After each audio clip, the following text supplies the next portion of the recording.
General Syed Asim Munir ने कहा है कि ये महज इत्तेफाक की बात नहीं है कि कलिमा तैयबा के नाम पर सिर्फ 2 रियासतें कायम हुई हैं।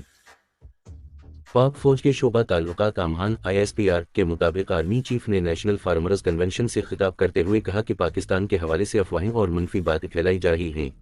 सोशल मीडिया पर मायूसी और अफरा तफरी फैलाकर झूठी खबरों से ऐसा जाहिर करने की कोशिश की जा रही है जैसे रियासत अपना वजूद खो रही हो। इन्होंने कहा कि सबको मालूम होना चाहिए कि यह महज इत्तिफाक नहीं है कि कलिमा के नाम पर सिर्फ 2 ही रियासतें कायम हुई हैं, एक रियासत तैयबा और दूसरी रियासत पाकिस्तान। हर कस्म के माफिया की सरकोबे कौम के साथ मिलकर करेंगे।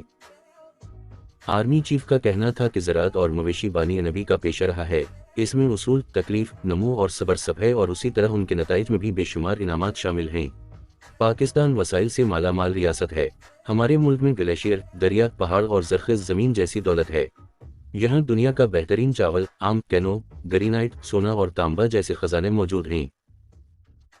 जनरल सैयद आसिम मुनीर ने कहा कि 60 की दहाई में पाकिस्तान एशिया का तेज़ी से तरक्की करने वाला मुल्क था, लेकिन हमने कायदे-आज़म के 3 ज़रूरी उसूलों ईमान, इत्तेहाद और तंजीम को भुला दिया, जिसकी वजह से तनज़्ज़ुली का शिकार हुए।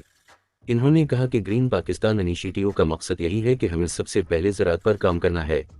इसकी आमदन का बड़ा हिस्सा सूबों को जाएगा जबकि बाकी हिस्सा किसानों और ज़री तहक़ीक़ के लिए मुख्तस होगा। फौज का इसमें किरदार सिर्फ अवाम और किसानों की खिदमत है। आर्मी चीफ ने कहा कि तमाम अज़ला में ज़री मार्केट्स मुनक़्क़िद किए जाएंगे, जहां किसानों को हर तरह की ज़री सहूलियात मैसर होंगी। आसान ज़री कर्ज़ों, कोल्ड स्टोरेज की चीन, मौसमियाती तब्दीली के तासुरात से महफूज बीज और जेनेटिकली इंजीनियर्ड लाइव स्टॉक की फराहमी को यकीनी बनाया जाएगा।